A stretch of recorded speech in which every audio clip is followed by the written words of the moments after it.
Hey, Ty, do you hate games? There have been times when I have hated specific games.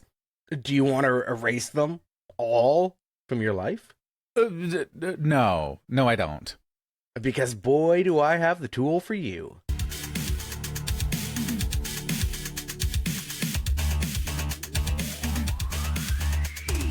You've got FunFactor, two old gamers reviewing old video game magazine reviews. I'm Ty Shelter, he's Aidan Moher, and we're two professional writers who grew up loving the video games and video game magazines of the 1980s, 1990s, and 2000s. Every episode, we take a critical look back on the games media that, for better and for worse, inspired us to do what we do. Before anything else, go to funfactorpod.com. Follow the show on your podcatcher of choice. Leave us a rating or review on iTunes, Spotify, or wherever you get your pods. We will read the best, kindest, funniest, and most insightful ones on the air in our letters section. Please consider becoming a member of Fun Factor Ultra, our premium tiers that unlock ad-free episodes, bonus episodes, and the swanky members-only channels of our Discord. Just go to funfactorpod.com, and I promise you, you cannot miss the sign-up widget on our homepage. Then, hey, help us spread the word. Shout us out on Blue Sky at funfactorpod.com and basically everywhere else at funfactorpod. Throughout our run, we've focused quite heavily on console gaming, which I think makes sense. You and I were pretty heavy console gamers, especially sort of from the late 90s and on. But in the early to mid 90s, like during and just before this transitionary period we've been talking about on this season, a lot of my gaming was split between my Game Boy, which was my first and only console for quite a while until I got a Super Nintendo, and the PC. I have like a ton of fond memories of playing stuff like Reader Rabbit on my dad's IBM or downloading Doom shareware off shady bulletin boards and having to wait overnight for like a 3 megabyte download to finish, which is wild. What was your experience like with PC gaming in the 90s and now, Ty? Yeah, well, it was very little for quite a while. I didn't convince my mom to get a computer until I was 16, and I didn't convince her to buy internet service until I was almost 17. But I did go to friends' houses. We have my aforementioned one rich friend, and his house. Like I had an alternate sign on to like AOL under his family account, and he had a couple computers and. There was school had computers, so that kind of a thing. So I had some experience with PC gaming, but it was always stolen moments here and there until we got our computer. And then very quickly, my uncle gave me one shortly after my mom finally got internet service.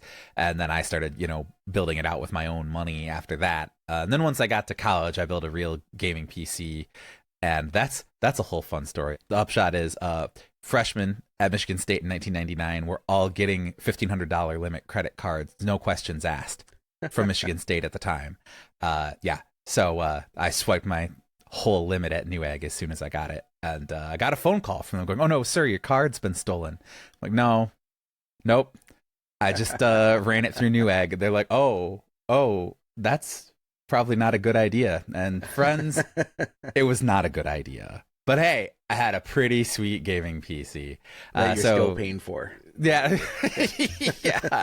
Yeah. So PC experience was limited, but I did start reading some PC gaming magazines when I got to college. But I know a lot of people in the mid 90s, late 90s were starting to get into PC gamer, and that was not yet me. Right. It's funny. I had basically the opposite experience, which is my dad has always been sort of an early tech adopter. We always had computers in the house as far back as I can remember. My dad has a modem for our Commodore 64, that kind of stuff. And so I just grew up with computers and access to computers. So I was always playing games from when I was little. Like I mentioned, Reader Rabbit, and it's a kid, like a little kid's edutainment game about learning to read. From just those earliest days. But despite that, I always had access to computers and could play games, but I never had like good gaming computers. And so I was always limited by the hardware that I had and couldn't necessarily, especially once we hit the age about where we're talking about now, stuff like Quake or Unreal. I bought them. I remember buying Unreal at Costco with my mom or my dad, but never really having the juice to be able to run them properly. Yeah. So, I had them. I had access. I could play older stuff. I'd go through demo discs. Like I said, I played a lot of shareware games, but never really got to like push the limits. That was, again, I had a friend who actually, it was more like a friend of a friend who had like a pretty juiced gaming PC that we would get to use. But you know, deathmatch Doom over the internet was something I was doing, like, you know, before I got into RPGs. So it goes back a long way for me. Wow. Yeah, no, we tried to. My mom bought a Acer that had AMD K6 and 24 megabytes of RAM. Which, when I bought 16 new megabytes for it, thinking it would be 24 plus 16, I think it was in 4 6 meg sticks. So I had to take out 12 to put in 16. Yeah. Which was then only a 4 meg upgrade to 28. It was like, what? No. What is going on? And of course, no 3D card. So I was also desperate to play Quake. I have a memory of maybe I even bought like the first PC mag that I bought because I was trying to look at 3D cards and figure out what the deal with was it. And there was a little insert about Quake 2 coming. And I'm like, ooh, Quake 2 is coming. Oh my gosh. And there's a little insert, it's like de-optimized for non-Intel. I'm like, oh, and John Carmack being like, yeah, like we're using the like Pentium, like whatever that weird little instruction set that they called was. So like, if it's if you're using AMD, sorry. I'm like, whoa. Poor Ty. Today, we're looking at PC Gamer from March 1997. One of the funny standout capsule previews in this issue that made me laugh is on page 56. It's for a quote-unquote new utility that, quote, wipes games from your hard drive, called anti-game. And before that, it was called ungame for a while. And the gist is basically, you know, that your dad or your boss are mad that you've got fun video games on their computer, you know, which are serious business tools. And this app, Ungame or Anti-Game, will seek out and destroy these hedonistic pits of satanic debauchery, like Jill of the Jungle or Commander Keen. Wow. It sounds like we were both in an environment where it was no problem having games on our computer, hey? Yeah, it was no problem other than the fact that they wouldn't run them. Or at least not all the ones that we wanted to. Yeah, that's very funny though. Yeah, my dad was always curious. He wasn't a gamer, but he was always curious. He loved watching us or sitting down with us while we were playing games. You know, going back like to the Commodore 64 and having, you know, there's this racing game I've never been able to figure out the name of and stuff. And he would just, you know, sit down and have fun with us. And I feel fortunate to have grown up in an environment that was nurtured and allowed to sort of just like grow for me. The big thing about PC gaming magazines, and I touched on this already, are the demo discs. Like, who can forget demo discs? Right. But we did a whole bonus episode for Ultra Review Crew supporters with Epos Fox and Sean Johnson about demo discs. So I don't want to go into it too much. You should listen to that episode. Sign up for an Ultra membership. Yes, you should. We have a lot to say. But demo discs were a huge, huge draw for me at this time. Yes, absolutely. Please go subscribe to the FunFactor Ultra Review Crew. Listen to that episode. Sean and Epos Fox were super awesome to have on. And the demo discs, not only did they have demos, they also had vital tools and utilities like, you know, FTP tools or web tool, you know, HTML, WYSIWYG creators and stuff for every gamer who aspired to be a webmaster and have their own little outpost on the internet. That was very, very cool and just their own. So I also loved the demo discs very much. Yeah, and I mean, how else would I have discovered the You Don't Know Jack series, Ty? And just played the same demo with the same like 8 questions over and over again. Oh yeah. Well, that's outstanding. My wife actually was way more like you, where her dad is a huge nerd and worked in IT and was an early adopter. So in a lot of cases, once we started dating, I would go over to her house and find out, oh yeah, they have all this stuff. Yeah. And I've told before, the first time I went over to their house and she had a TurboGrafx hooked up under the TV, and I literally fell to my knees. Yes. I was like, oh my gosh, keep her, you know. And so it's like same thing. They had PC games. They played You Don't Know Jack already. Like they were already hooked up on a bunch of this stuff. And I was like, oh my gosh, incredible. Let's get to a break here, Ty, and then we're going to come back and start looking at PC Gamer, and we will talk about what was on that demo disc a little bit more. Yes, it's time to open the cover. If you are not getting ad-free episodes with your FunFactor Ultra membership, just hang tight through the break. When we come back, we will flip through the March 1997 issue of PC Gamer.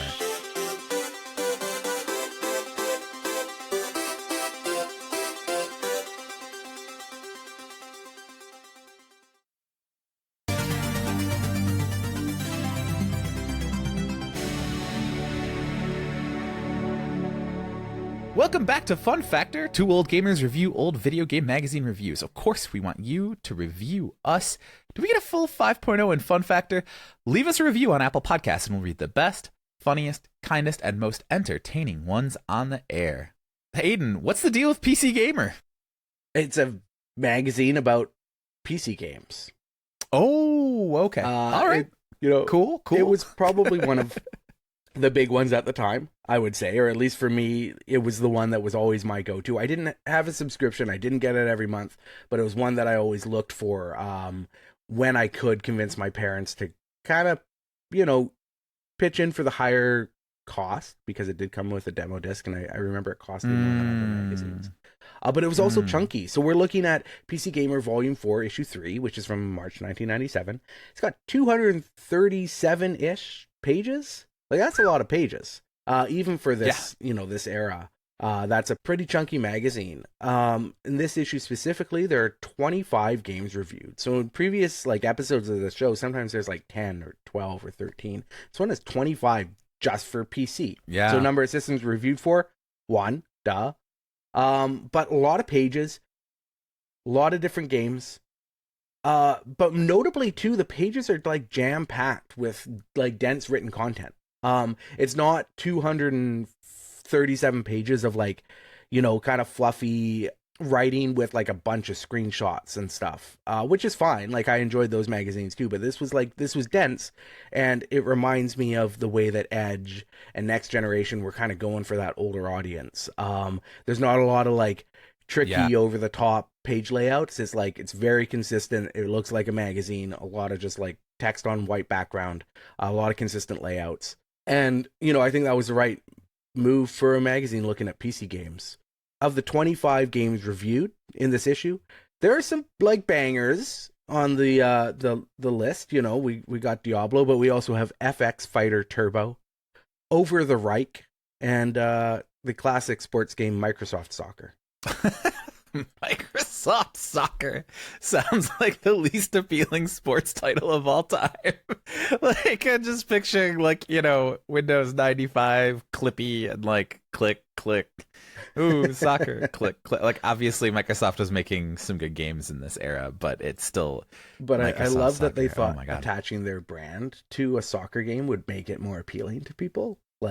Yes. Microsoft was known for Windows. They were not known as a gaming company at this point. Yeah, Flight Simulator 95, great, awesome, or 97 or whatever it was. There's a handful of good Microsoft games, but this is not the Xbox era. This is the button-down corporate raider Microsoft era. Exactly. This is the point where we move on to the masthead, and I had trouble finding it in this issue, Ty, because to find the masthead, we actually have to flip all the way to the back of the magazine, the very last page of editorial content before a few ads, to find the masthead.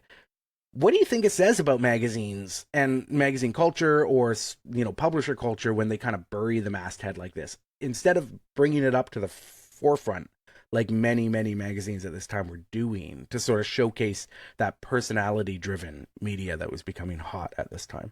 Yeah, it is fascinating, especially because this is an Imagine Media publication, right? So it's a sister publication to Game Players and some of these other ones, right?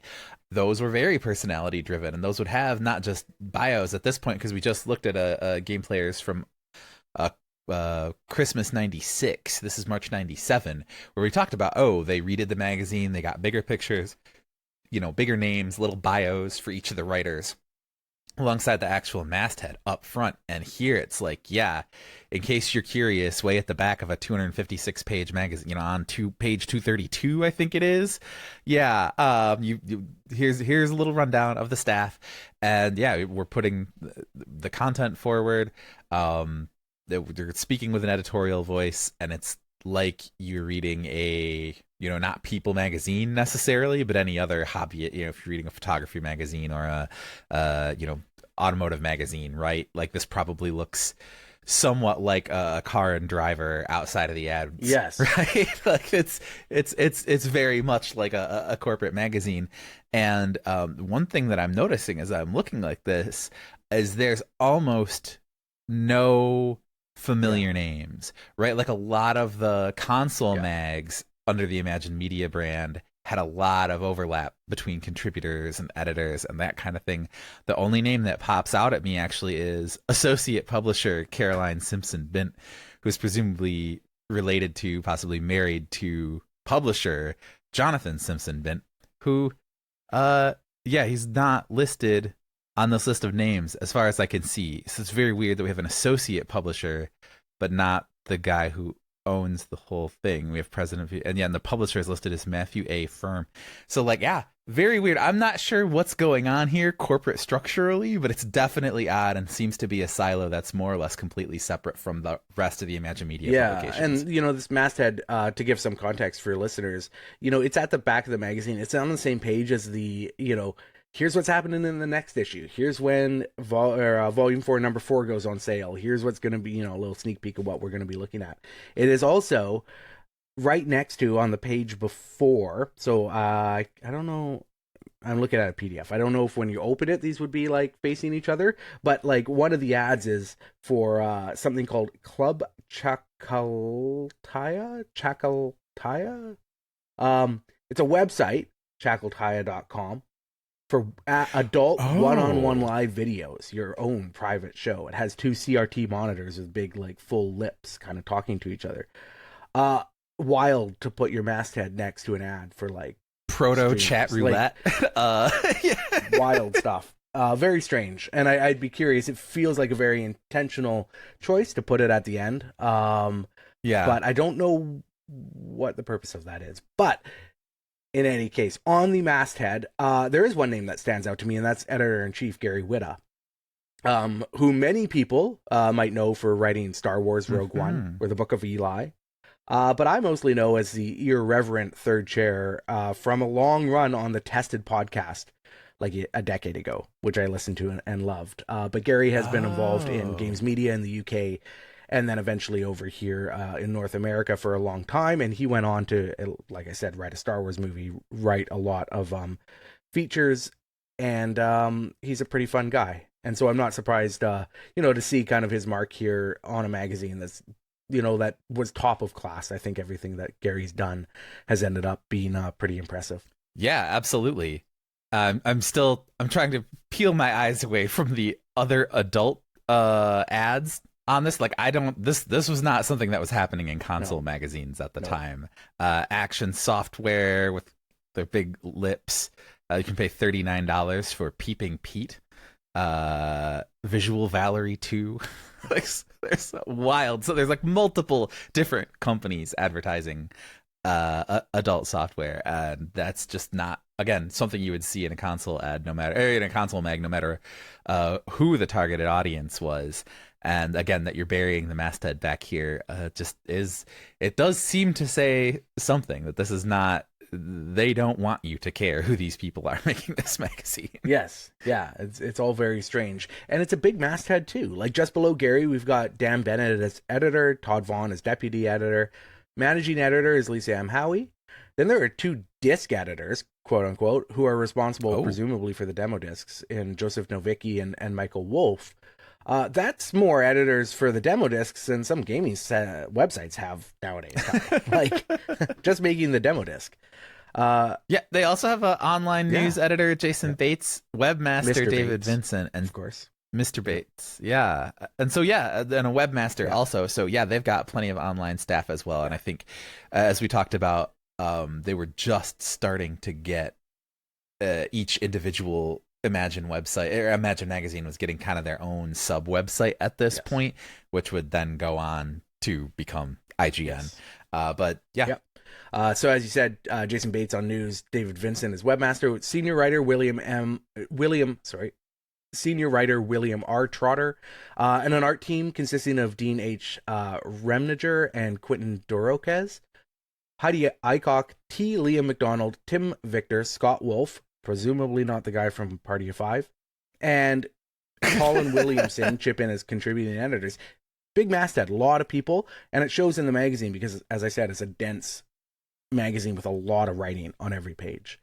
But like you also said, I don't recognize a lot of names outside of Gary Whitta.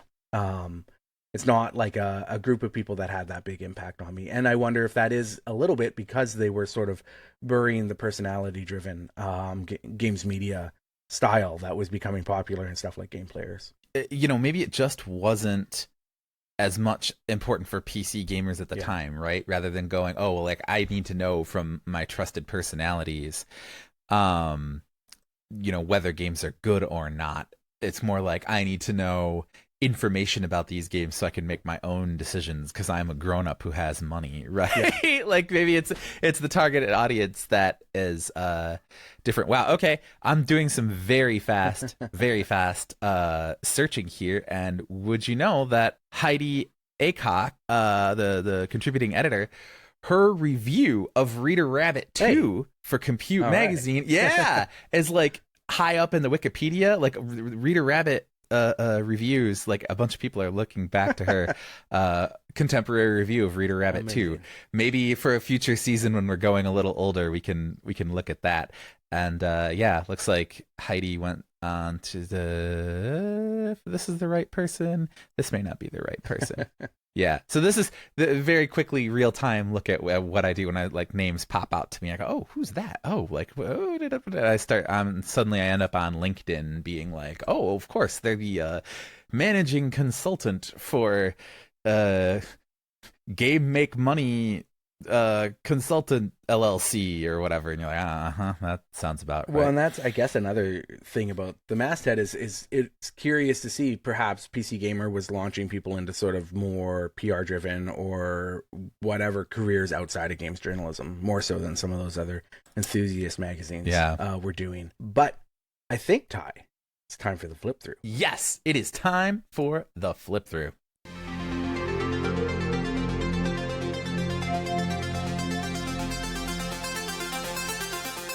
Today, in the flip through, we're looking at PC Gamer's big 1997 PC Game Awards issue, and it's a doozy. The cover, as you might and should expect, has a cityscape at night with those big spotlights cutting through the air, which was, of course, in the 90s, the only way to know there was an award show going on. Yes. And over top of that, in huge yellow text is, quote, the 97 PC Gamer Awards, along with a non-exhaustive list of the awards being handed out. What did you think of awards issues in these magazines, Ty? Were they something you look forward to? Something you went out of your way to get at the time? They were for me. Yes, and I guess because I was looking all the time every month, it's not like I was going to miss one. But it was always like, oh, it's time for awards. Like it. This is March. Why are we doing 97 PC Gamer Awards in March? Like sometimes it was end of year, sometimes it was, a lot of times it was like now, you're trying to do the GOTY, like the Oscars, right? You're trying to put it on the shelves at November or December so that people treat it like a holiday buying guide, right? We just read the special Christmas issue, like not a 13th one that was their awards, right, for game players. So maybe internally, we should have awards. Very weird to do it in March. Maybe you do it in the summer when some of the big releases are coming that will then be holiday titles, that kind of thing. So it was almost like, oh, hey, awards, sweet, let me see them. And then as now, ranking things that people care about. Yeah, people care about that, right? Even if they have no, whether or not you ranked my favorite game of the year that year, your best game of the year, or in whatever subcategory, best RPG of the year, best PlayStation game, whatever it is, right? Like somehow I would win if it won, even though that is not true.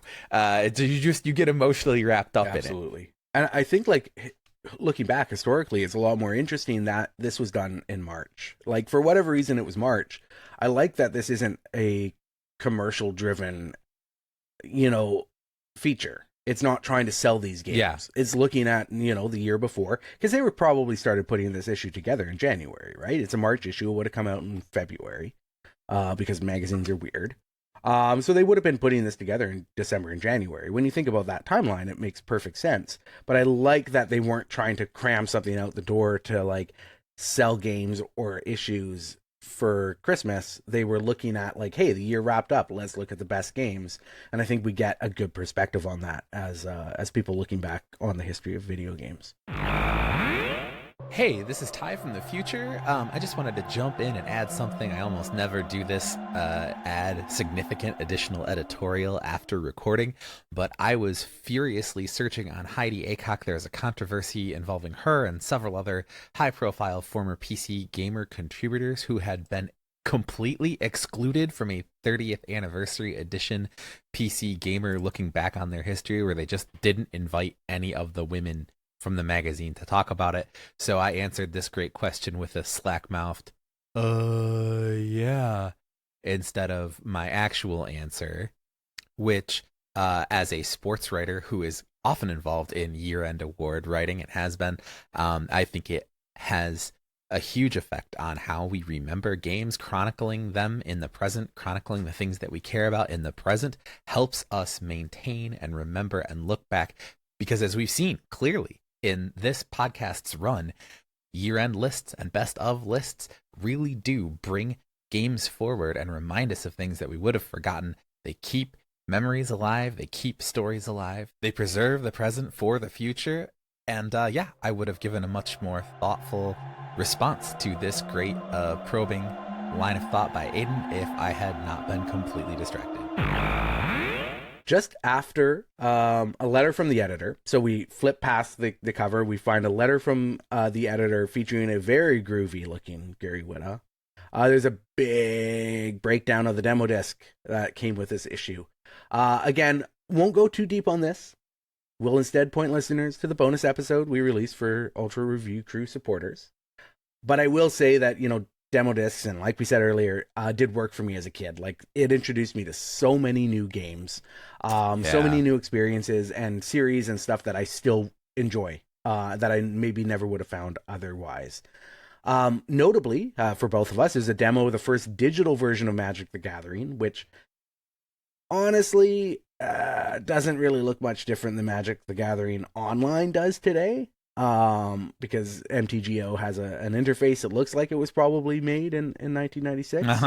But I do remember playing that version of Magic. I was already into the card game at that point, but I do remember playing it. It was pretty fun to see a digital version of that in front of us. Can I say, Aidan, the CD, like the CD section at the beginning here, is all framed in silver. It's got this like Art Deco theme.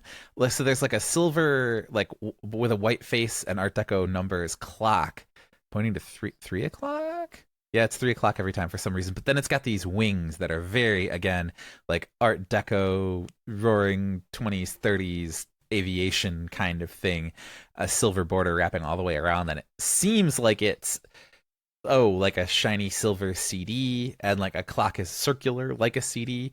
But it's not directly thematically tied to anything that I can see, other than they just thought this would like look cool and set it off as the CD. Make sure go back to page 8, and there's a screenshot from the like user interface for the demo CD, because these demo CDs came with like almost like a point and click adventure. So to access data and games and stuff, you would like go through this little point and click adventure.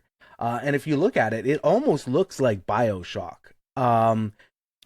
There's like a jukebox and this old like ratty door and a city. It's all run down, like in a way that reminds me of BioShock a lot, which had that sort of Art Deco feel. And so I do kind of wonder if they were kind of tying it all together in terms of like just, maybe, I can't remember, but, maybe every 3 or 4, like every quarter, twice a year or whatever, maybe they changed up the visual style of what the demo disc was doing. Because I do remember different versions of the demo disc that weren't this sort of like Art Deco, BioShocky vibe.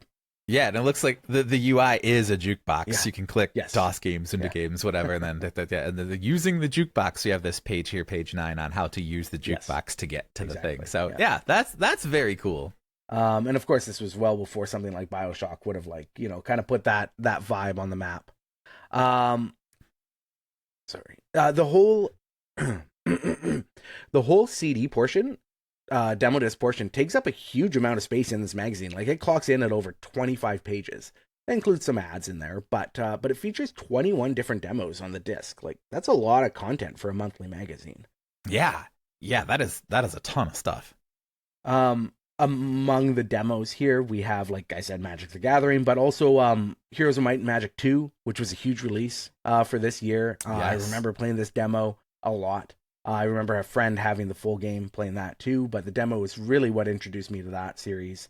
And then, of course, there's always all sorts of funny demos, which is what's lovely about demo discs. You got A10 Cuba, which has an exclamation mark at the end of the title for some reason. Cyber Gladiators, which is like a robot fighting game. Inter Casino.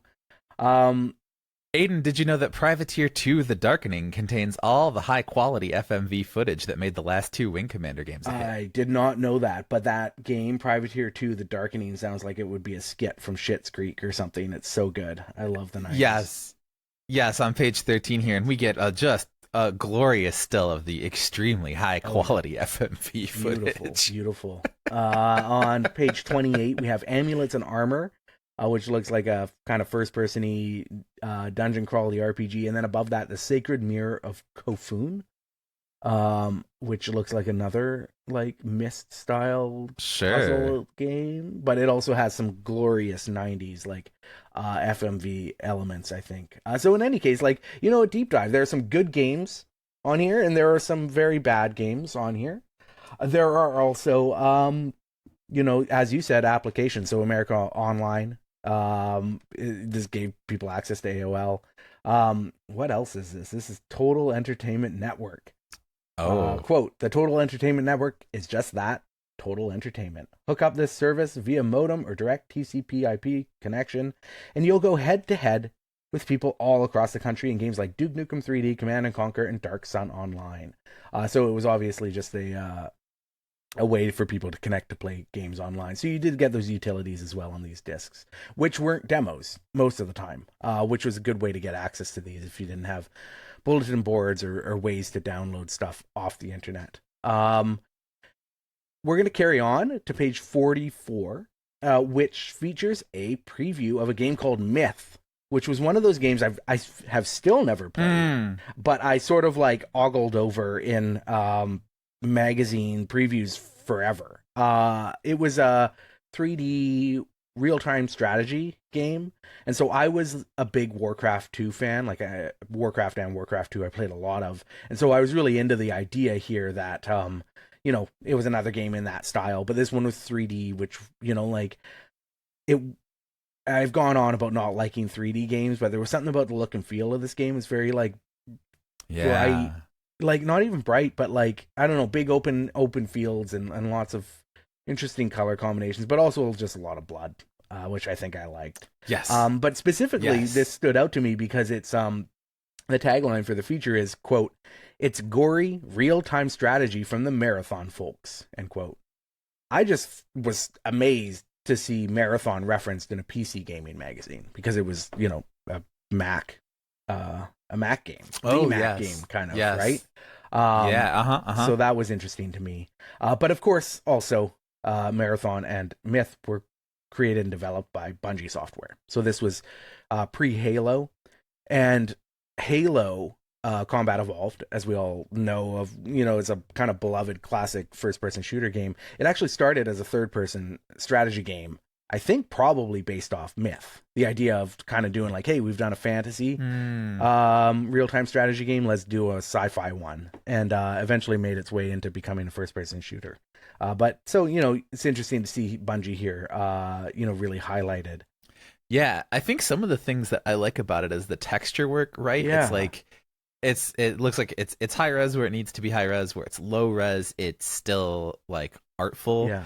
You know, you've got a lot of bodies on the screen, literally and figuratively, right? Like, but they don't look, you know, they don't look really extremely compromised, right? Yeah. It's like it's just artfully done. Yeah, it's simple and looks attractive in the most like complimentary way of using that word for graphics. Like it doesn't go over the top where it doesn't need to. And yeah, I still find the graphics really interesting and appealing, and I can't really explain why. But it's very different than something like Warcraft or Starcraft. But I think that's what stood out to me about it. After this, we have the scoop section, which is like a breaking news previews area of the magazine, which is giving like previews, first looks at new games, rather than the preview section, which is kind of like circling back on games we already knew about. And that's where Myth was highlighted. So this was kind of the first time there was like a big feature on it, and in BC Gamer that was a big deal For sure. Right after the scoop section is a news section called Eyewitness, and it kicks off with a multi-page piece about Senator Joe Lieberman's attack on video games. Oh God. This topic is like another one that just needs a full bonus episode to dig into, and we should do that. We should do an episode about sort of the attack on video games in the mid 90s. We won't get into it right now, but it is hard to overstate how big a deal these attacks were for the industry at the time. Yes. I think contributed to some of the like gamer is a marginalized identity attitude of a lot of white white male gamers, sort of otherwise quite privileged gamers. Oh well, we're the put upon ones. We've got senators trying to ban our hobby and da da da da da da da. And how a lot of those guys went on to be very successful. Sort of like the Penny Arcade story of like these two nerds in the middle of nowhere, Pacific Northwest. Now are the progenitors of the still premier industry trade event, PAX. And somewhere in there, they failed to recognize they went from being like, oh, we're like, these put upon, looked down upon weirdos to like, no, actually, like we have millions of fans and we're tastemakers and, there's a 15-person company that generates right? And just like that, this is how some of that like misapprehension of what it means to be oppressed or have your privilege taken away, and also some of the like today we see a lot of this, my consumer rights, it's my right when I pay money for a video game, it's my god-given right that it run at 60 frames on 4K. I don't care what the game is or does, it's lazy devs, da da da da da. A lot of that entitlement it was sort of a backlash from this. Yeah. There's a quote from Lieberman here that says, quote, "These games are the 1990s equivalent of coal in a stocking, dark, dirty, and dangerous in the hands of young children." And I think you're right that sort of attitude, if that's what's being put out in the mainstream press, read about by parents in the mainstream press, and then used sort of against kids, that is going to create a lot of barriers for the culture to like spread out in a healthy way. And where I think you're right that we're still kind of seeing the results of that now. Let's move on to some like more fun topic. 68 pages in. 68 pages in. Most magazines these days aren't even 68 pages, but 68 pages in, we're finally getting to the awards. So Game of the Year in this issue of PC Gamer goes to Civilization 2. Which honestly is hard to argue with. It's a classic for a good reason. They actually spoiled this a few pages earlier in an interview with the Firaxis crew, which I thought was funny. Tomb Raider gets Best Action Game. Again, great choice. Command & Conquer Red Alert snags Best Real-Time Strategy Game. Quake gets Best Multiplayer Game. Daggerfall wins coveted Best RPG. Anything stand out to you here, Ty? Snubs, surprises, anything you would have gone to bat for that didn't make the list? No, I mean, we literally just did a whole episode on our takes on Tomb Raider, but there's no denying it was a massive game for a lot of reasons. Quake, of course. Sports game, I obviously wasn't doing any PC sports gaming. NHL 97 winning Best Sports Game is a surprise, especially because Link's LS is number 2. PC, like sports gamers were not on PC for the most part, right? And then there's an ad for British Open Championship golf. Like golf games dominated. So to have NHL, I wasn't even necessarily aware NHL was NHL 97 was on PC. That's fascinating to me. Yeah, I didn't know anyone played anything except golf games on PC at this time. Yeah, it's a little reminding me of some of the lists of like, oh, here are all the movies from 2000 or 2001, right? Or like, here are the best albums of this time. And you sit there and go, oh my god, like best real time strategy game, Command and Conquer: Red Alert. Okay, best first person shooter, Quake. Okay, best action game, like Tomb Raider. These are like, foundational games for all of Yes. these genres that Yes. for 20 years. Civ 2, Yes. right? Like, I mean, these are Like legit huge, classics, huge like classics undeniable. that define the genre going forward, right? So that definitely stands out. Yeah, absolutely. Daggerfall, Elder Scrolls Yeah. Daggerfall gets best role playing game. Over Diablo, which I thought was interesting. I think those are both sort of like notable for their own reasons. I'm not going to argue one way for one or the other. Diablo was more of a hit for me personally, but Daggerfall Sure. again was one of those games I played a lot of. I could never really figure out how to play it. Whereas Diablo, we'll get into this later in the issue, but later in the episode. But I think Diablo's accessibility was a big part of what made it so successful. Yeah, I think Daggerfall is one of those games that, and again, I wasn't playing it at the time. I've never played it, but everything I was reading about it at the time made it feel like it was more admired for its achievement in game making than actually fun to play necessarily. I often point to that as kind of my example of like, we're talking about like JRPGs, go play Chrono Trigger and then Daggerfall. Yeah. Like these are two completely different styles of game, and where one is like walking you through a tightly plotted, character driven, bright, colorful, simple, engaging world. This is like flipped to the back of the box. It's like 680 megabytes of procedurally generated brown swamps, like 10,000 hours of inventory management. And you're just like, okay, all right. Like, cool, amazing that it does what it's doing, but it's like nothing about it sounded appealing to me. And now it sounds appealing to me. I would love to give it a spin and see what it's actually doing now. But at the time I was like, this is not one of the games. I was like, damn, I wish I had a PC to play it. Yes, I don't even know how I played Daggerfall because I didn't own it, but maybe there was a demo, or maybe I'm not sure, but I could never really figure out how. Friends' houses, schools, cousins. You're over at a neighbor's you'd never see again. Yeah. Some kid who moved away.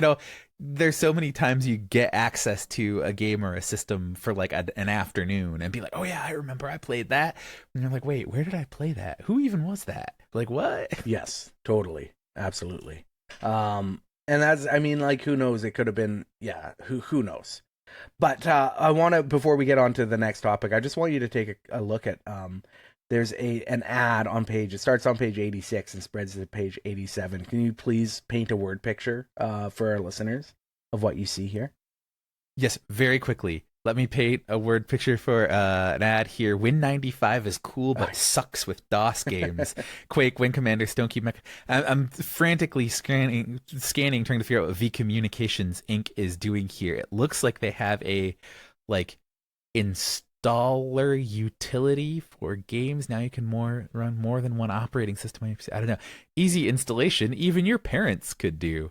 Okay. So this is a thing. Oh, I see. Because later on in this issue, okay, there's actually a big feature on how to get your DOS games running in Windows 95. Okay. And so they're basically just trying to sell you for $100 something. It's basically an install wizard that's just going to install the proper DOS commands and stuff for you. I'm scanning. It's near the end. But living with Win95 on 190. Yeah. And then it spreads to 191. Living with Win95? Yeah, living with Win95. This is just walking through how to use the properties panel and program settings to run DOS games in Windows.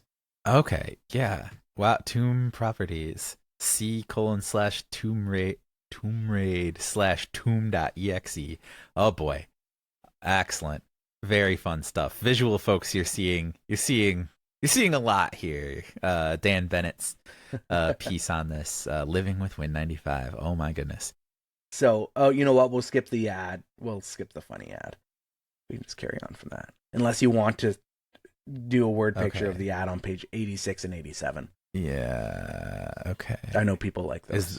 Is this the Star Command Revolution? Oh boy. Okay. Oh yes. Wow. So we have a big 2-page spread here, and there is a red and purple heavy kind of space meets a big dragon eye in the background and lots of weird bulbous yellow lit spaceships with the space, technology, strategy, war. So on one side we've got like a silver-faced human with star fields in their eyes, like a purple skin tight head covering on next to like a Rob the Robot meets Asimov the robot looking robot, and then on the other side it's like oh boy. On the other side we have more like sort of pontoon boat, but 3 pontoons, spaceships with big laser eyes in the middle, and then we've got this guy with oh man, a very strangely shaped 3D human face and very weird textured hair, and then an orb for an eye. This is wild here. And then I think it looks like E.T. encased in green amber driving a diamond tank. Star Command Revolution, more controllable units and races than Command and Conquer and Warcraft 2. Because we all know the quality of a game starts and stops with the most number of controllable units and races. Whew, this is rough looking. Yeah. StarCraft wasn't like famously successful because of the incredible precise balance between its 3 races. Three races, right? Yeah. This whole ad looks to me like it's like, what if the Oblivion character creator was a sci-fi game? Like, these are like the absolute best like looking sci-fi characters you could have created in the Oblivion character creator. It's something else, but it is also like bright and shiny and fun and full of color, and does not make me want to play the game. However, this also speaks to, I think, a forgotten trend. I think the culture has remembered Doom clones.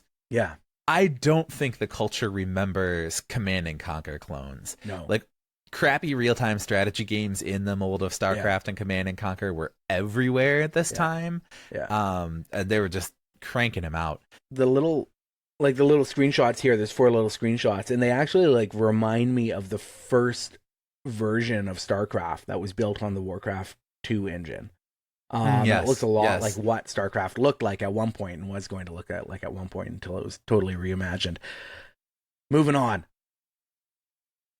After the sort of main awards section, there are some special achievements and trends. Shout out to You Don't Know Jack for special achievement and innovation. Hey, there you go. That's right. And you don't know, they're back, aren't they? Yes. Yeah, they're still, the Jackbox games are gigantic. They're huge. They're cool. That's good stuff. I always had fun with it. It was funny, and the announcer was always so good.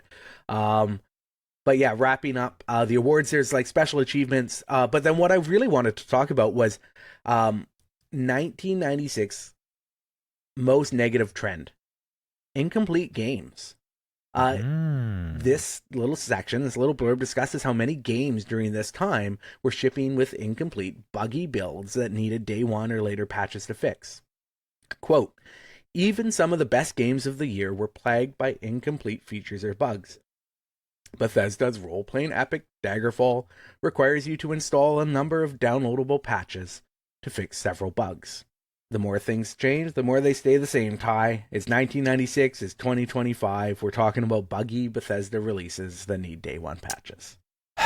Yeah, and this is something that used to be like bandied about as a nightmare scenario, right? Like as console gamers, we would see this happening and go, oh man, this game is like so buggy at launch. We got to wait for the patch. You know, I think, again, to bring back Penny Arcade, I think there's literally specifically Xbox like first day of Xbox comic. Oh, I got to wait for a patch. And it was a joke. But that's been reality for AAA console gaming for years. You're buying a new game and you know there's going to be a day one patch. And you know you might have to wait a week for it to actually run with any kind of consistency, and that is I was just poo-pooing the idea of like consumer rights or whatever, Yeah. but games shipping as wildly incomplete projects and then getting patched up into something, releasable, playable, solid. That was weird at the time, and it's still kind of weird that we live in a world where a lot of times games ship and they're just not ready, or they weren't ready for review. We have reviewers getting release codes with like a week or 48 hours notice, and then they play horrible builds, and then the actual release, and there's a day one drop and nothing lines up with the build that they reviewed. Yeah, absolutely. And I think like, this all the big sort of like point of diversion, I guess, is when consoles started to get hard drives, right? And Yes. the thing about cartridge and CD based consoles is they had to ship the game when it was ready. They did not have any opportunity to go back and fix it. And so we have a lot of games, not perfect games. Of course, console games have a lot of, there's lots of buggy console games that probably could have been fixed with patches. Games like Final Fantasy VI got a revision on cart to fix some of the bugs in the first printing. But that wasn't common, right? And you were never going to get those to the original players. And so you had to ship an experience that was, good enough. But in the mid 90s, we were already seeing on PC that because they could ship patches, that was also probably giving the business people, more push to be like, well, like, ship it, like it's going to go gold on this date. We'll push out a patch for day one. And then seeing that brought to consoles is, I think, what's frustrated a lot of people. And kind of rightfully so. Like, most of us have access to the internet right now, but not everyone does or will, or these, patches might not exist forever as well. And so if somebody buys a copy of a game, if I bought Daggerfall and had a, 96 appropriate computer set up, which is something I would do, could I get those patches, or would I be stuck with sort of like a day one or a day zero version of the game that I couldn't really effectively patch? Is Bethesda supporting those patches, or do I have to go find fan communities that have archived it? And it's interesting to see back even in the mid 90s complaints about this cropping up, because it is, all of these issues that we talk about in games now have always existed. Daggerfall shipped with a flaw that made the game impossible to win, and then Sega Sauce Rocket Jockey failed to include multiplayer in the final release, which, if I'm remembering Rocket Jockey correctly, was, very much like Rocket League. Like, it was like a multiplayer first. Like, it was primarily multiplayer. Yes. Like, the whole point of Rocket Jockey was multiplayer play. So, Incredible. like, imagine buying that and then getting home, installing it, and it doesn't do the thing that it says on the box that is the whole point of it, that it does. Incredible. All right, now we're going to flip way forward. This isn't part of the awards section, but it kind of clumps in with it, so I wanted to touch on it. We've got a section on page 182, a feature called Winners and Losers in 1996, which, just does what it says on the tin. It's about winners and losers in 96, and it's little capsules about each of these. Among the winners, we've got Quake and Unreal, which have obviously stood the test of time. There's 3DO's Meridian 59, which they call, quote, the first retail internet RPG game, even though RPG, the G stands for game. So role-playing game, and a good start. Meridian 59 is like a really interesting game. I'd love to get into that more. That's probably a whole podcast series, maybe outside of the scope of FunFactor. But of course, like, PC gaming isn't just about gaming. And so AOL gets a nod alongside Internet Explorer and Netscape Navigator, which obviously all three of those in their ways have had enormous impact. One of them gave us Mark Andreessen, which is, a feather in their cap. I was never an AOL guy outside of a little bit of AIM because we used MSN up here in Canada. But it sounds like AOL was a thing that you used, though, to get on the internet? Oh, extensively. It's partly because, again, my mom had to be convinced very heavily over a year of being, okay, it's stupid that we have a computer and we don't have internet. And she, well, I wouldn't want that. I would, and I'm like mom may well be listening. Hi, I love you, Mom. And she did get online and then got very online. She's on both Twitter and Blue Sky. So, got very Shout online out to Ty's mom. activated. Yeah. But she like so we did get AOL, and like I said, most of my friends were on AOL because they were shipping those 20 hours free, 50 hours free, 100 hours free 3.0, 4.0, 5.0 discs everywhere. It got to the point where you could retile your roof with them, and it was just ubiquitous. And so a lot of my friends were on it, and then AOL Instant Messenger was pretty cool. And also it was great to have email, like unsending email. If you sent an email to only AOL addresses, you could unsend. There were certain other email features that were AOL to AOL only, and every once in a while you would hit that email and go, I should not have sent that. And like having that unsend button was like pretty cool. So of course, it also had like its own proprietary browser that sucked. A lot of people didn't even realize you could just minimize it and use Internet Explorer or Netscape. You could just dial up and then minimize it. But it was a weird. My mom actually stayed on AOL as a provider very, very, very long time, well into the 2010s, actually. I believe AOL survived for most of the last decade on literally old people who didn't know they were still paying for it. They paid for dial-up service. They got a cable modem. They didn't realize they were still auto-paying like $14.95 a month for dial-up service that they weren't using on top of their cable modem or whatever. Of course. And that was business just model. Infinite free money. Or infinite recurring revenue.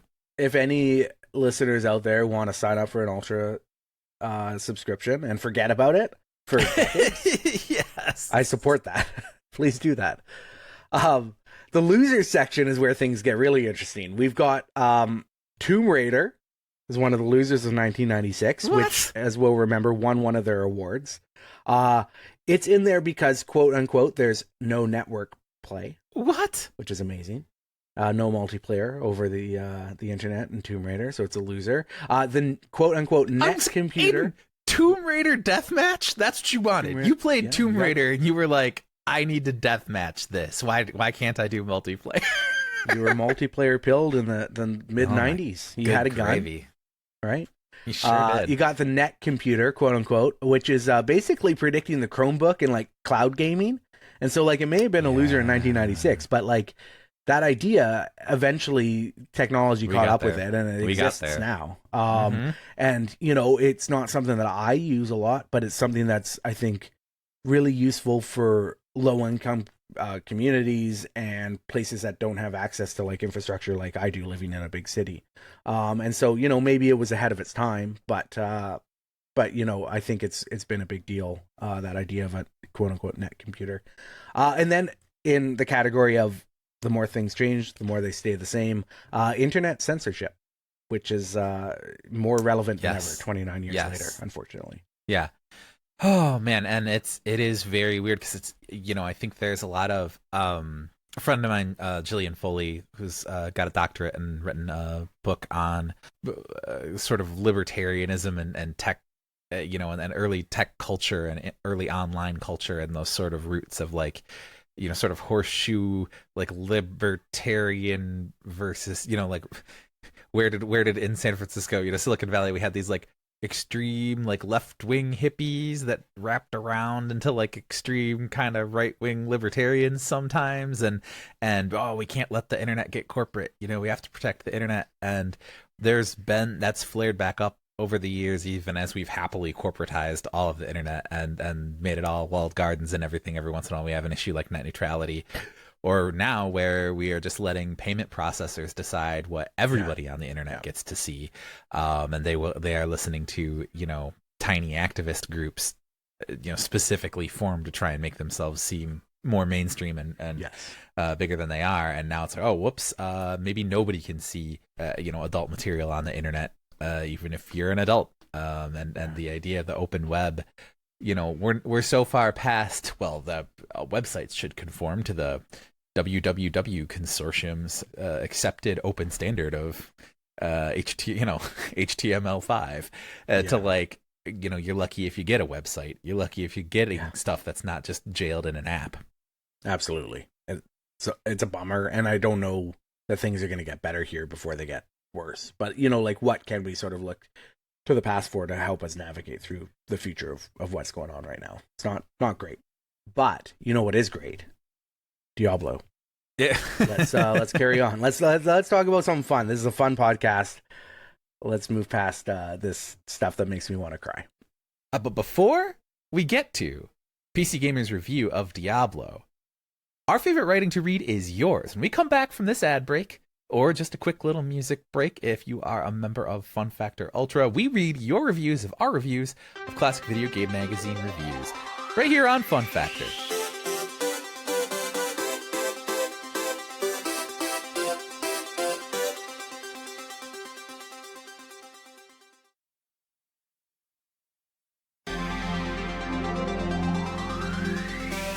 We've got mail. As promised, we always review the best, funniest, kindest, and most entertaining 5-star Apple Podcast reviews on the air. Bonus points if you say who your favorite host is and why. Double bonus points if it's Aidan.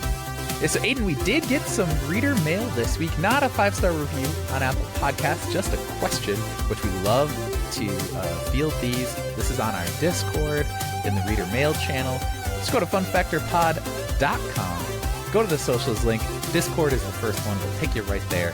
At Flying Space Whale, one of our great supporter and friend on the site, submitted one. Aidan, why don't you go ahead and read what she wrote? So, what's your guilty pleasure snack to eat when stressed? For me, it's those fruit by the foot snacks. I bought some on a whim because I was stressed about some issue the other day. The problem was solved. Well, I'm super glad your problem was solved, Flying Space Whale. That's glad to hear. Fruit by the foot's a good one. My kids love those these days. I've eaten so many of them, but instead of like eating them as a whole foot, I just eat them in like a clump. Like I would just put the whole thing in my mouth. Yes, yes, classic. I love like 5-cent candies. I don't know, you must have those in the States. Ooh. You go to the gas station or corner store, and they have like, you know, you fill a bag with little candies. Yes. Love those, but that's not even like a stressed thing for me. That's just I eat a lot of those candies. But for me, when I'm stressed, I honestly probably shouldn't admit this on air, but like it's just going to the cupboard and getting handfuls of marshmallows and just like smashing them in my mouth until I feel good. Damn. Okay. Yeah. Okay. Yeah, it's bad. It's bad. It's not good for me, but it does the trick usually. Yeah. And again, the framing of the question, what's your guilty pleasure snack to eat when stressed? I'm always stressed. I'm always eating. And my snacks are always guilty pleasures. That's right. I don't have very much of a sweet tooth. Oh, I made up for it for you, Ty. Yeah, but I love fat basically. Yeah. And so I actually got made fun of. We were just out camping for Labor Day, and my friends noticed me get string cheese from our cooler and unwrap it and just pop the whole thing in my mouth rather than, you know, stringing out the cheese string by string. I like there's the Balanced Breaks Sargento cheese company makes these, and so they're like 50-50 little packets of cheese squares and crackers. Like they have Triscuits and Wheat Thins, or they also have like, here's some cheese, here's some cashews, here's some golden raisins, or, you know, whatever, dried currants or something, banana chips, right? And they're usually 3 for $10 at Meijer, and that's three packs, right? So that's 9, so it's like less than $1 each. And then I just, you know, grab one of those and inhale. If it's a really guilty pleasure, really late at night, it's like deli ham, like deli ham, straight from the fridge, slice of cheese, all of it. Classic. Yeah. So yes, those are my guilty pleasure snack. And in fact, I think it may even still be in my X.com, the everything app header. Dave Rapocchio of the Drawplay, drawplay.com. He does football funny comics, right? Like, and he often includes depictions of his friends and bloggers and stuff. And there's a picture of me from like 10 years ago, the Seahawks Lions. There's a game where the Seahawks batted the ball outside the back of the end zone to kill a play, which is illegal, but it wasn't ruled that way on the field. And so he just asked me, hey, what's your favorite snack? And I was like, I probably shouldn't admit this, but just like cheese, like lots of cheese. And so he drew me sitting on the couch screaming, "What? That's an illegal bat. The ref was right there. Why didn't he see it?" He's drawn a box next to me that just says "Lotso cheese." And, yeah, I think that is still the header on my X account. Incredible. You've talked to me about your love of cheese before, so I can corroborate. Cool. That's probably not the best habit, but I'm told my dad had the same problem where he would like sit down and eat just like a block of Colby, like just cheese. All right, well, I come by it honestly, I guess. All right, well, folks, we are looking for more 5-star reviews. Help spread the word. Help get our words in more ears. Leave comments on the YouTube channel. We're trying to promote those, like those, respond to those. If you leave a comment, we will reply, and we might well read it on the air, because we love doing this and we love interacting with you folks. And again, get on our Discord channel. It's a really cool space where a lot of people are really smart and have a lot of shared interests beyond video games. We like writing, we like magic, we like tabletop stuff, we like RPGs, all that kind of stuff. So go to funfactorpod.com, join the Discord, leave comments, leave reviews. We will read them. And now, after another small break, we will review PC Gamer's review of Diablo.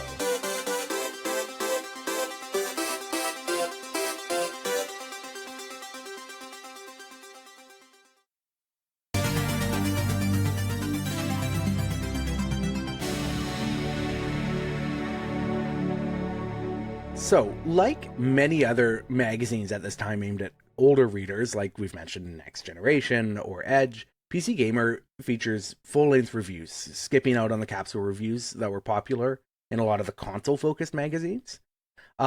This adds on top of the fact that, as I've said many times, it's very text-heavy. The layouts are very simple, consistent across every feature or preview or review, and it just makes it feel like a more kind of quote-unquote grown-up magazine.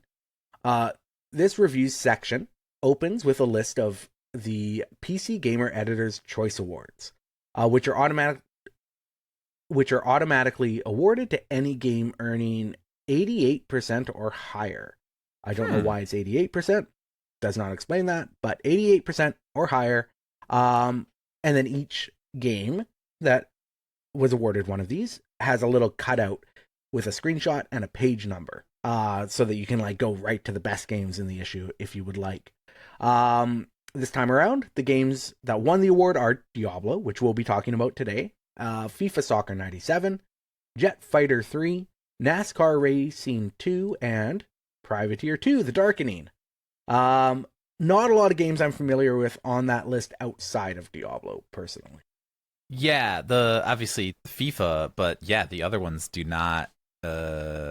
Jet Fighter, which of course, okay, sure, PC flying sim, NASCAR Racing 2, I don't know, and then okay, we got Privateer the Darkening. I clowned it earlier, but here we are, Editor's Choice Awards, page 108. So, what do I know? Yeah, there's some decent games in this issue. A lot of that kind of hit the mid 80s. Masters of Orion 2 is a standout to me. It got 86%. And it's one that I think has probably stood the test of time in terms of something I remember, something I know and can contextualize. But yeah, there's lots of 84s, 85s. Here's a 47. Poor Argonaut. Oh man. FX Fighter Turbo. Oh, it's like exactly what you think it. God, yeah, it looks like Star Fox on PC, like Star Fox Virtua Fighter, but on PC. 47%, absolutely brutal. But there's a 30% later on for Clandestiny.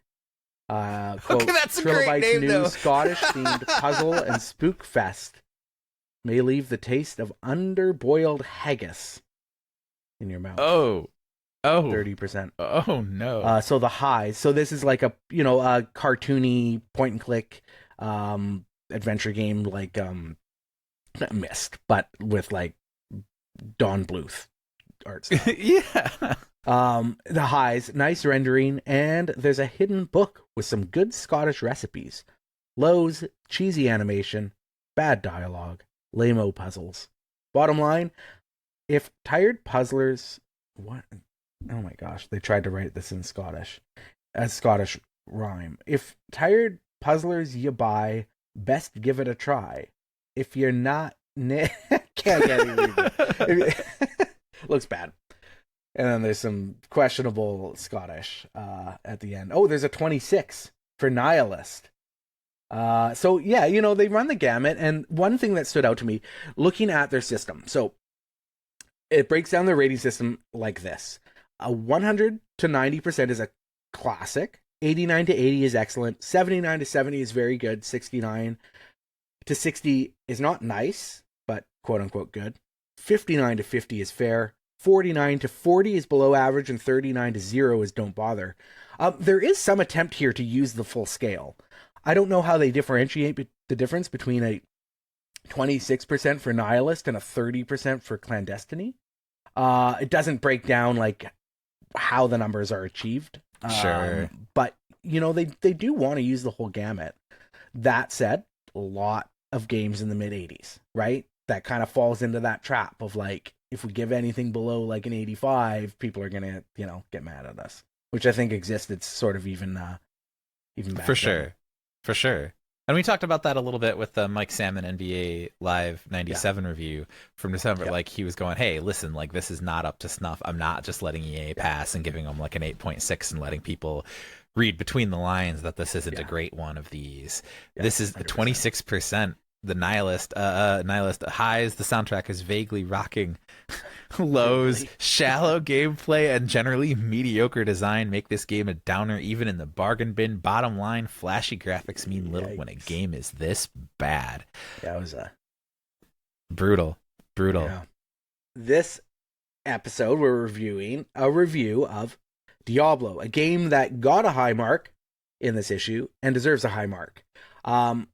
It's a verified classic. It, you know, launched a subgenre of RPG, action RPG, that's still going strong today.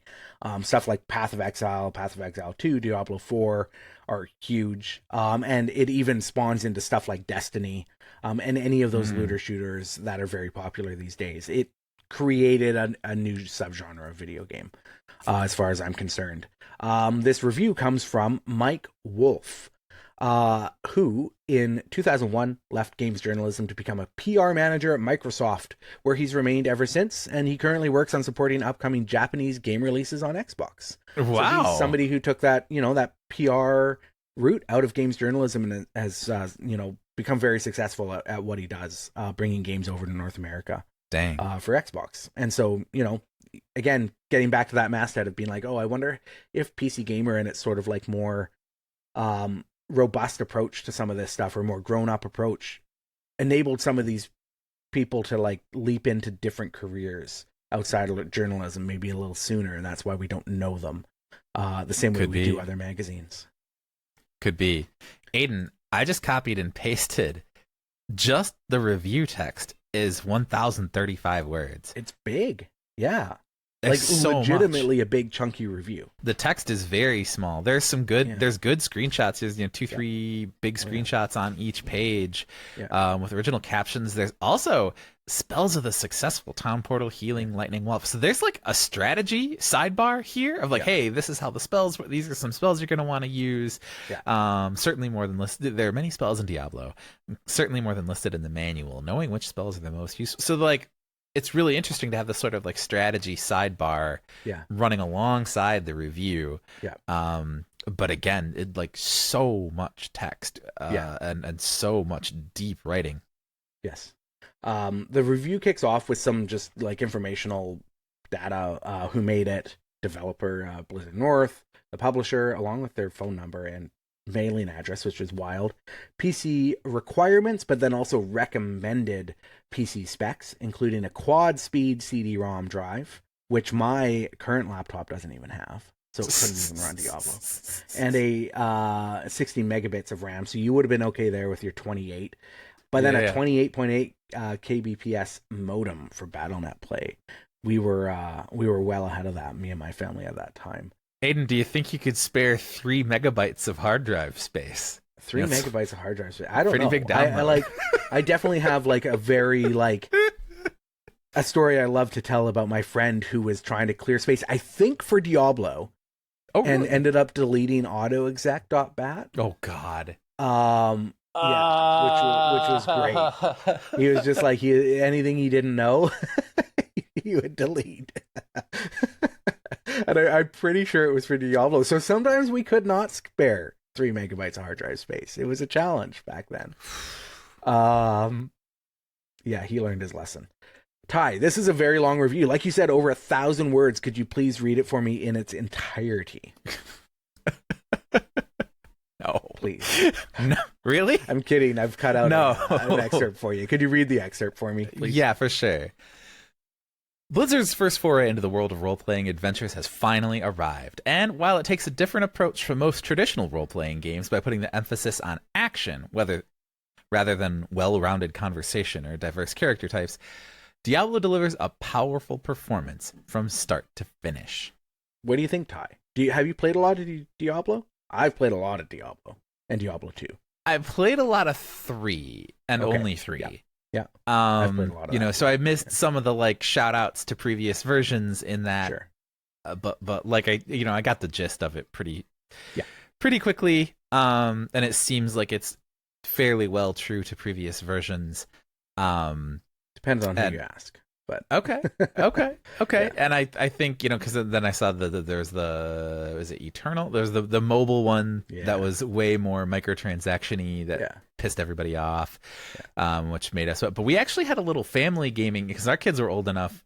The tail end of Diablo 3, I think when it came out on Switch, there was like it was like pretty well fixed at that point and pretty well started by then. Yeah. So I think it came out on Switch and we picked it up for like $20 and we ended up going, hey, we can play 4-player. Yeah. And so 4 out of the 5 of us would just like rotate in and out playing through Diablo. And that was fun. We had fun. Yeah, absolutely. And like Diablo was one of those games that hit for me right in that multiplayer, like upswell of multiplayer games. So like Doom and Command and Conquer and Warcraft, like Diablo was right there. And so I have really fond memories of, I had an older my friend had an older stepbrother, who in hindsight wasn't really that much older than us. I think he's a year older than us. But he would always get the games first. He's the guy who went to Thailand and got a bootleg Japanese copy of Final Fantasy Tactics early and beat it in Japanese before it was ever released in this, in North America in English. And so he played a lot of Diablo and he would host us for multiplayer sessions, but he would just like leave all the loot for us. He'd take us through levels and leave loot and gold and stuff for us and like basically cool. Like power level us. And it was just a really fond memory of like bonding over this game with, my friends and his stepbrother and stuff like that. And that's the sort of, experience that role-playing is so good at. Role-playing games are so good at, is making people feel like that collaborative energy. It's why Dungeons and Dragons is so intoxicating for people. Yeah. And so, Diablo being there and, Wolf in that quote talks about it putting the emphasis on action rather than like quote unquote well-rounded conversation. For me, that was the conversation happening with me and my friends as we sat down and played together. Or we were playing multiplayer over like on each of our computers. Like Diablo sort of created the platform for our adventures in the same way that, I think a lot of immersive games or immersive experiences like Dungeons and Dragons, like it's there to exist, to create opportunity for you to, to make your own fun and to tell your own stories. That's cool. For sure. And at least, the Diablo that I played did have a story. It did have, it did lead you from area to area, and there was a plot threads. But like once you got going in each level, it was just like, all right, cool, hack your way to the end of it. There was not a lot of story going on, and there's not a lot of stories were excuses to like go to the next level or floor or whatever. Like one of the other things for me is I think it was maybe the first time I had done like co-op multiplayer instead of like, again, like I played a lot of Warcraft or Doom Deathmatch, but I think Diablo might have been the first time that I was like playing, I would play maybe some Super Nintendo games or whatever that were more cooperative, but this was the first one that was like, we're working together for this whole game session, like, plumbing the depths of this monastery together. And working together to achieve the same goal. And that was something that was really new at the time. One thing that about halfway through, Wolf starts talking about uh, the actual gameplay, and he says the streamlined interface makes the game simple to play. A left mouse click on an area of ground makes your character walk to that spot, and if you click on a creature or object, the character performs an action such as swinging a sword or opening a chest. And then he goes on to describe more of the gameplay. And I think that simplicity, breaking down the RPG mechanics into such a simple, streamlined interface, was such a genius move of Diablo. It took what Wizardry was doing, or Ultima was doing, or Final Fantasy, Dragon Quest, any sort of dungeon crawler, but then made it so easy to pick up and play. Like, all you did was click on things. And I think that that was sort of the genius of what, Blizzard was doing at the time. Like, they did sort of the same thing. They didn't create real-time strategy games, but they were so good at creating these experiences where you're just clicking on things, but it works so seamlessly and so intuitively that anyone could kind of pick up and play them. And then the depth came in, the randomized dungeons or the character builds, or doing lots of different runs through these games, which I think was an interesting way to build games at the time. What have we been talking about with like this jump to 2D to 3D? And this is isometric, right? So it's like the 2.5D kind of, in a sense, right? Yeah. Okay, well, how do you handle traversal and perspective and stuff? Okay, you're not left, right, up, downing your way through. And this is something that we were struggling with. Me and Dave Jackson, our review of A Link to the Past from Tales from the Backlog, his podcast, which, by the way, thank you, everybody. Set a day one record for views for that podcast. That was very cool to hear. People like A Link to the Past. But hey, guess what? Like, the flaws of you can control Link north, south, east, west, and enemies can home at you. They can just run directly at you no matter where you go. Like, how do you do that? Okay, cool. Well, like, if you're just clicking on a spot, go to this spot. That solves the problem of, okay, do I have to direct a character to this spot? Okay, do I direct a character one way and make them face another way to attack an enemy? No, go to this spot, attack this enemy, and it just makes it so much simpler. It takes out a lot of the friction that existed in similar experiences at the time. And, like, I love Link to the Past, but I remember going back to it after playing A Link Between Worlds and only being able to attack in 4 directions was a little frustrating for me, despite being super familiar with the game. And so, like, I think Diablo did just a great job of reducing that friction. So you were focused on building your characters and getting stronger and exploring, and just, like, it's almost like that dopamine treadmill that is kind of a problem in a lot of modern games. And, we can maybe trace the roots back to games like Diablo, and creating that expectation of, like, every mouse click doing something that, like, triggers a little dopamine burst in our brains. But at the time it was, impossible to put down, which Wolf touches on in, the kicker for his review, which I'm gonna read here, because I think it reminds us that, like, it highlights Diablo's major achievements, but also reminds us that it was new and unpredictable at the time of its release. It wasn't a surefire. It was Blizzard. It was going to do well, but it was new, and people didn't necessarily know how to take it or what to make of it. And so Wolf says, quote, "While the action-packed sword swinging of Diablo isn't going to be everyone's cup of tea, Blizzard has produced a marvelous game filled with eye-popping marvels and stunning graphics that keep you venturing for just one more level. It's moody and dark and at times disturbing, but once you start exploring the catacombs underneath the ancient Horadrim monastery, it's hard to stop." And as we talked about in modern days, they have figured out how to turn that, like, natural, just one more level, and they've wedded it to the more toxic version a little bit, and especially the mobile version of the game, right, where it's like you do get that rush and that loot and that level up. Yes, yeah. There's always something, like, and that just one more level is also, like, it's not just the exploration, but that every 30 seconds you're going to get something that, every 2 seconds you're getting that little tingle of magic. New wave of enemies, new items, new stuff to smash, new level. Yeah. It's just like it just hits you over the head with sensory stuff, and like which is like how gotcha games work now, right? Yes. They just smash you over the head with bright lights and colors and sounds that make our brains feel good, and it's all there in Diablo, except that you're in a bloody demon-filled dungeon that does not feel good. And Wolf kind of touches on that in his review as well, saying like, and so you know what? Actually, where is that?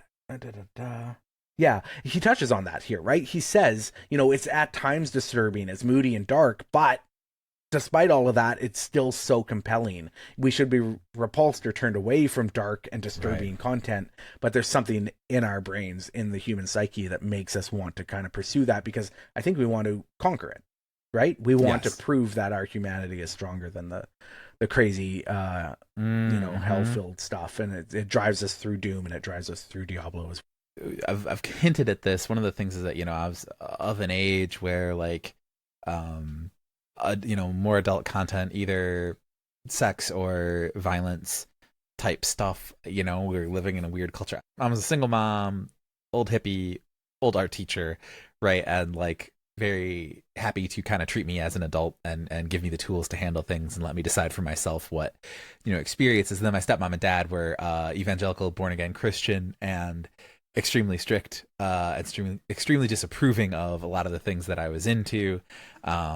I think I've told the story elsewhere, probably not on this show, but about how they did literally, somebody gave me, I went to a friend of theirs house, like they went to visit some friends, and their older son gave me some Dungeons and Dragons books, and they then confiscated them from me, that kind of a thing. Yeah. So like, this exact kind of stuff had that tension for me of like, I am like shocked and repulsed by some of the, you know, the blood and gore, but I'm also attracted to it, and then I'm like scared of that attraction. Like, ooh, like do I like this? Why do I like this? Am I bad?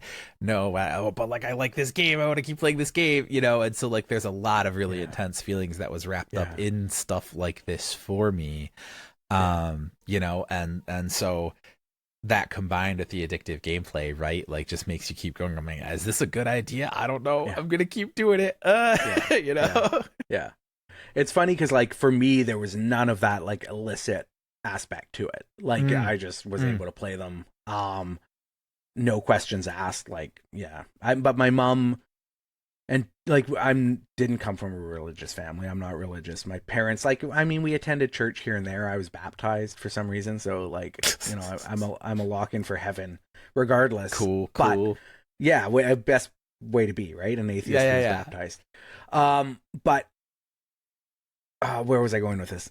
Shoot, I lost my train of thought because I was talking about being baptized in orbits. You just like the gameplay, you know, there's no illicit. Yeah, there was it was just like compelling because of the gameplay. You know, it didn't make me feel like I was doing something wrong, but it was still that, you know, adventure that filled and tickled the things that I loved about fantasy, right? I loved fighting monsters, and I loved wizards throwing fireballs and archers, you know, doing their twang with their bow, and Diablo like hit on all of those things. And so, you know, I came from a family where my parents had no problem with that, but like families like yours, from the sounds of it, or certainly other people's families, were then, you know, seeing all of this like these graphics or this imagery that was calling to mind like the satanic panic of D&D, but then also having, again, drawing this back to earlier in the episode, senators like Lieberman saying that this stuff is really bad, equating it to coal in the stocking, right? And so when you have political leaders that, you know, these people are maybe paying more attention to, or mainstream news media who's running rampant with this idea that video games are, you know, hurting kids, you just get into a situation where it's impossible to look at these even as, you know, like entertainment products, let alone like art as well. And I think that's something that we've and are still working on overcoming as a society, I think. One of the things I've been talking with my kids about a little bit is something that's both hopeful and depressing, is like now being long enough, you know, being a parent whose kids are into or about to hit adulthood, you see things go in cycles, right? And you start to realize that like some battles are just going to get fought over and over, Yeah, right? Like you always 100%. have to keep fighting to make the world Yeah. a better place. Yes. But like some things are just cyclical, and we go, Yep. oh, we go this way, then we go that way, then we go this way, and some things are just backlash to a backlash to a backlash forever, right? Yeah. Like when our kids were young, there was this wave attachment, was called attachment parenting, because Yeah. kid birthing and rearing had gotten so Toys R Usified and plastified and everything, and healthcare had gotten, in the US at least, had gotten so like, divorced from the birthing process and the parenting process. And the idea is, okay, well, these babies are a distraction. They're going to slow you down. You gotta, pop them out and then put them in these pods and just dump food into them to make them shut up so you can keep working, keep being Yes. productive. Yeah. Teach those babies to be independent. They got to Yeah. grow up themselves, and it's just like, and so then it was this, oh, let's go back the other way. And so I saw someone on Blue Sky like a year ago going, oh my gosh, well, I think all this modern like anti-science, anti-vax everything starts with parenting. Because I went into a like NHS, she was in the UK. I went into like an NHS maternity ward, and there's like a poster on the wall that's like, your body wouldn't make a baby that you couldn't birth, which is like, uh, uh, flatly not true. Like it's just not Yeah. true. It's like women died in childbirth all the time before we had modern interventions, right? And so like, and they still do, right? And the U.S. is actually behind a lot of the rest of the modern world in maternity death rates. So like it's like, okay, there's this wave, there's this reaction, and it's a reaction to the reaction, and like some of that is just cyclical, but it is very depressing to be sitting here in 2025 thinking internet censorship, content censorship, all this sort of stuff. We're back to all of these magazines from the mid 90s, like all this stuff is coming back, and we're gonna have to fight some of these battles all over again. Yes, 100%. And what I think is also interesting is, like this was being written in an era as we were, rushing toward the .com boom. Yes. And we are currently in a major like AI bubble, and I can't help but recognize a pattern there too. Yeah. And I don't want to really bring the, think about the implications or unpack the implications of that on this show. But I don't think it's a coincidence as well that all of this is happening at the same time. This was a good review, Ty. I think this was a very good review. Wolf ultimately awards Diablo with a 90%, rightfully identifying it as a classic on the PC Gamer scale. The highs he lists are, quote, beautiful scenery, streamlined interface, multiplayer support, and the lows are, quote, load times long for slow PCs, quests are fairly linear when you get them, limited options with ranged weapons. The bottom line, RPG fans have waited for this one for a long time, and they won't be disappointed. What do you think, Ty? Did Mike Wolf nail it with this review? Is this a classic review? Does it get an Editor's Choice Award? Yeah, no, I would definitely. I think my inclination is to basically mirror the score he gave Diablo, because again, we have what must be a record-setting amount for this show, a number of words. It's very thoughtful. It's a very, we get everything that you want. Oh no, I'm sorry. The Intelligent Gamer review of Jumping Flash 2 was significantly longer, but this is still, but that was, one of like 8 total reviews in the magazine, and in a magazine that was like 80 pages long. There's 25. There's 25 here. Yeah. And so this one, and we get a very solid walkthrough of what the game is, the context of its release, the setup for the story, interview gameplay. I really like this strategy bar, and this is something, so you would see things along these lines in bigger, like especially 2-page reviews in other magazines. This spells the successful sidebar here. Be like, oh, you can do like this and this and this, or each of the characters has these. But going, hey, like this is a tip. I played this game. These are the spells you want to look out for. These are the ones that you want to get. It's not just telling you that there are 5 different spells. It's like it's highlighting 5 spells that are going to be especially useful. So like definitely look out for these. And like this is a gameplay tip. Like you don't normally see that in reviews. I think that's really cool. And again, there's another couple hundred, 300 words of text just in that sidebar as well. Really good screenshots. So yeah, I don't have many flaws or quibbles with this review. I think only the only thing that I feel I would want from this is actually this is still so grown up and corporate and any other hobbyist magazine of the time.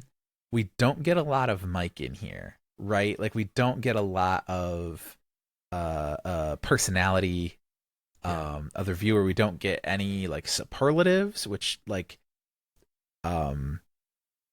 this last sentence. We do have some but we don't until the very very end. Blizzard has produced a marvelous game filled with eye-popping marvels and stunning graphics that keep you venturing for just one more level. That's as effusive as most of the rest of this gets, and a lot of it is nuts and bolts, like just plain telling you what it is, and like that's cool. But it doesn't quite get my maximum. It gets my editor's choice, but it doesn't get my maximum score. I'm trying to think of a unit, Aidan. I'm trying to think of a unit. Okay, how about 9 out of 10 bloody corpses? 9 out of 10 bloody corpses. I think you're right to identify this as a really strong editor's choice review. I think this review is very good. I think that Mike, with a lot of space, covers a lot of ground, but without lingering too long on any single area or issue. He touches on everything from like, how does the game play? How does that affect your experience?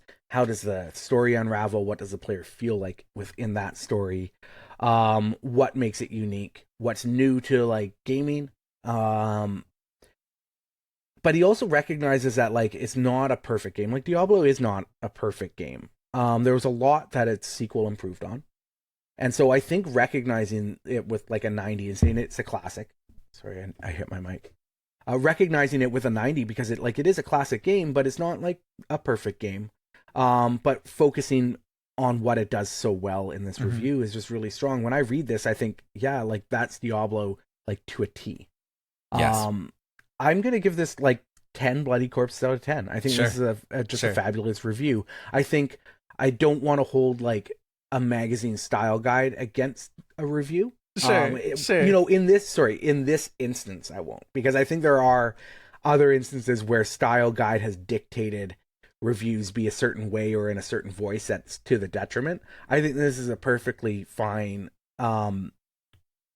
review that doesn't have a lot of the reviewer in it, because it doesn't just like come back down to a lot of like cliche language and like corporate speak or marketing speak. I think that it, you know, I like the way it ties in sort of the history of the game. It ties in sort of storytelling in the game in a way that still has flavor and depth and feel and texture to it. Even though Mike himself is not deeply in the review. Yeah, no, it's definitely, and maybe if I'd read PC Gamer more in this era and I was more familiar with you know, Mike's tastes, or knew how this I was scanning this frantically to try and get a like, let me see some, you know, do you have history with genre? Do you have, you know, what makes this stand out in certain ways, right? And there is a lot of like, again, nuts and bolts description of what the game is and what it does, and I think that's really clear and really effective and really well written. And it's helpful, and it's a good way to use the space you've got when you got 1,000 words to use. Like there's one here: deep down, the game remains a hack and slash dungeon crawl, albeit the best hack and slash you're likely to find. And only after lots of exploration does the story begin to take hold. But Blizzard deserves a lot of credit for making this one of the most detailed and polished offerings around. The rendered creatures and complex levels are fascinating, and the sound effects will send shivers down your spine when a skeleton captain clatters to bone around your feet. So that is what I am saying I am looking for more of. You know what I mean? Like, you're giving me a point of view. You're saying, okay, this is ultimately still just hack and slash, but this is the best hack and slash going, and like it's done so well, and here's what, and it gets this emotion.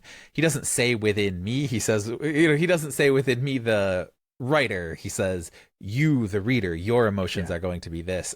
And I think that's still like, I just want like a little bit more of that. I think I can go, let me go 9.5. I'll go 9.5 bloody corpses out of 10. All right, it's a good one. It's a banger. It's a classic review. Absolutely. In PC Gamer. Oh, well, that's it. What do you think? Did we get it right? Our review of PC Gamer's review of Diablo? Leave a review at Apple Podcasts. Post as a comment on YouTube. Post it as a comment on YouTube. We will read the best ones on air. And hey, go ahead and pass this show around to all your friends like it's third grade and we're on the playground. Shout us out on Blue Sky, X, YouTube, and TikTok at FunFactor Pod. Special thanks to Millennium Falck for all our amazing original music. Check out his work and his incredible Windows 95 website at millenniumfalck.com. Also thanks to the Video Game History Foundation, our most recent FunFactor Ultra Review Crew interview bonus episode with Frank Cifaldi and Phil Salvador. They were the only ones who could give us a good, clean scan of this issue of PC Gamer. So shout out to them and their website at gamehistory.org. Unlike these old magazines, you won't have to wait a whole month for your next installment. We are dropping new episodes every 2 weeks. So go to funfactorpod.com to follow our show on your podcatcher of choice. Please consider becoming a member of FunFactor Ultra, our premium tier that unlock ad-free episodes, bonus episodes, and the members-only channels of our Discord. Just go to funfactorpod.com, and I promise you cannot miss the sign-up widget on our homepage. If you do, you and we will have a maximum score in Fun Factor.